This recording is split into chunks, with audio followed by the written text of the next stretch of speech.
Supreme court, क्या भारत को पाकिस्तान बनाना चाहते हो? सुप्रीमनी जबरदस्त धुलाई।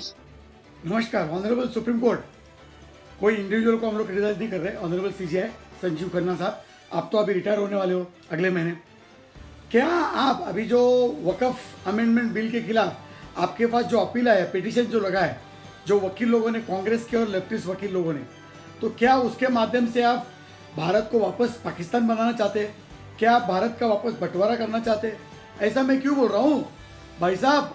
ड्यूरिंग द हियरिंग आप you are insisting on waqf by user. उसका मतलब क्या है? वकफ बाय यूजर मतलब क्या है?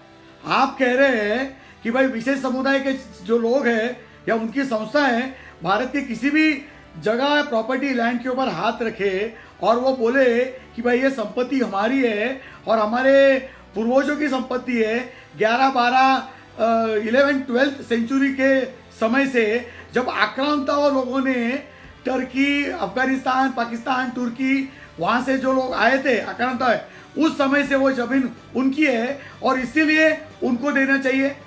ऑनरेबल सीजीआई संजीव खन्ना साहब और आपके जो दूसरे जो बेंच है, जजेस बेंच है, क्या आपने वकफ अमेंडमेंट बिल पढ़ा है? आपने, मुझे नहीं लगता आपने वो वकफ अमेंडमेंट कानून जो पार्लियामेंट में पास किया आपने पढ़ा होगा। क्या आपने कॉन्स्टिट्यूशन ऑफ इंडिया वो भी आपने पढ़ा है?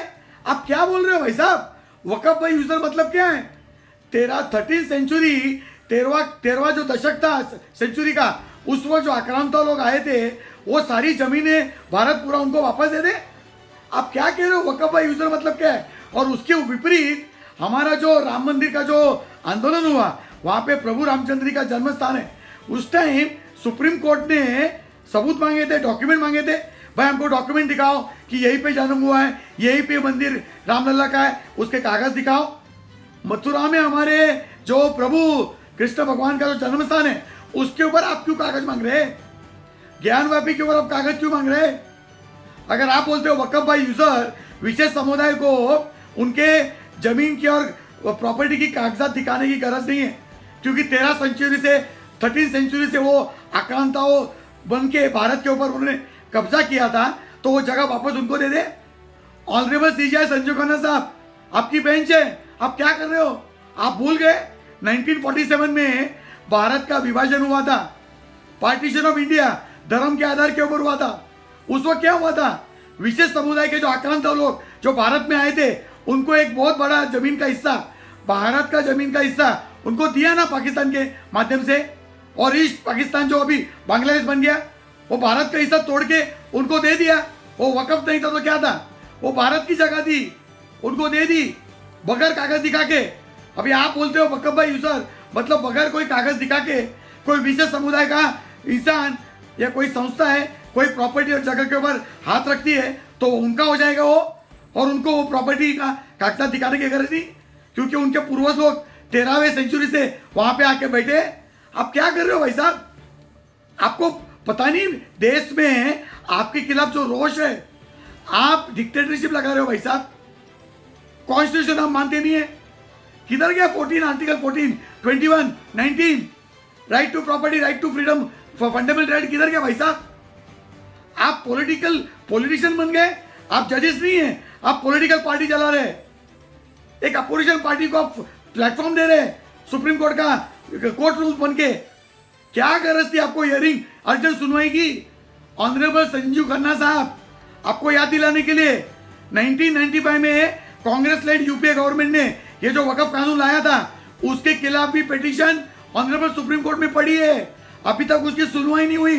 1995 से लेकर आज 2025 30 साल हो गए, उसकी कोई सुनवाई नहीं हुई। अभी तक सुनवाई नहीं हो रही है। फैसला तो दूर की बात।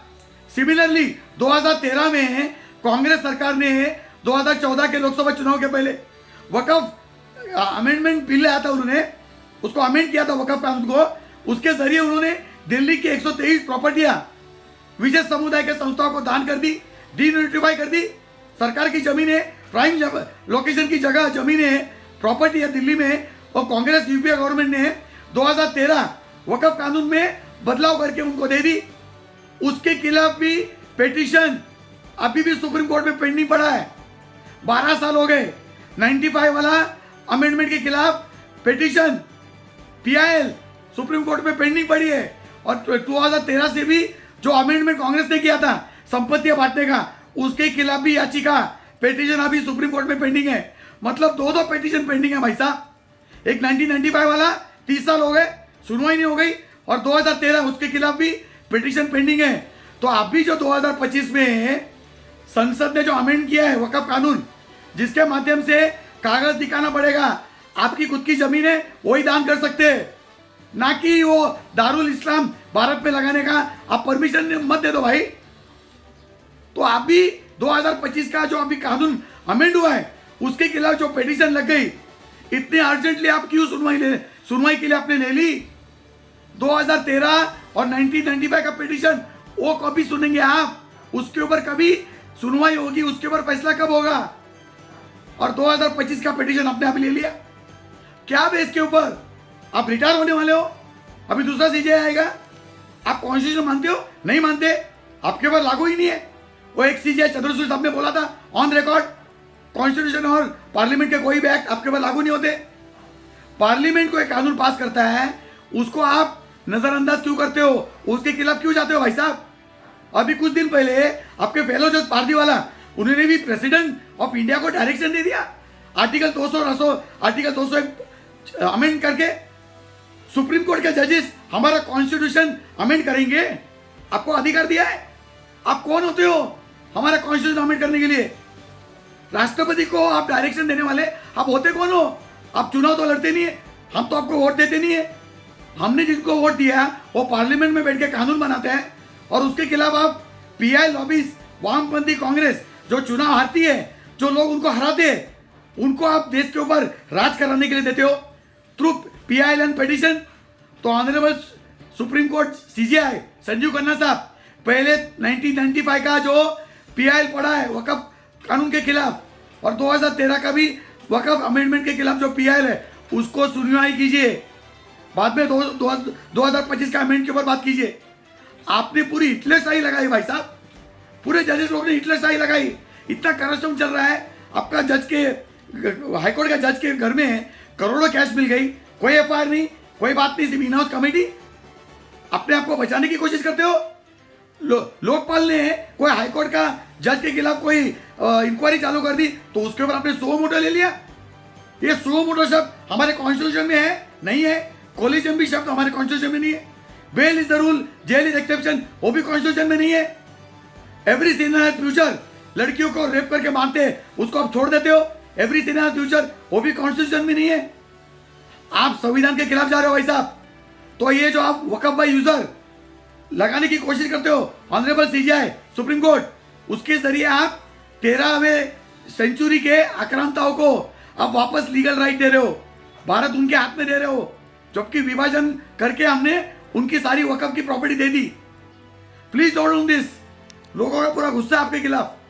હિન્દુઓ જો સુપ્રીમ સામે નહીં જાગે તો શું થશે?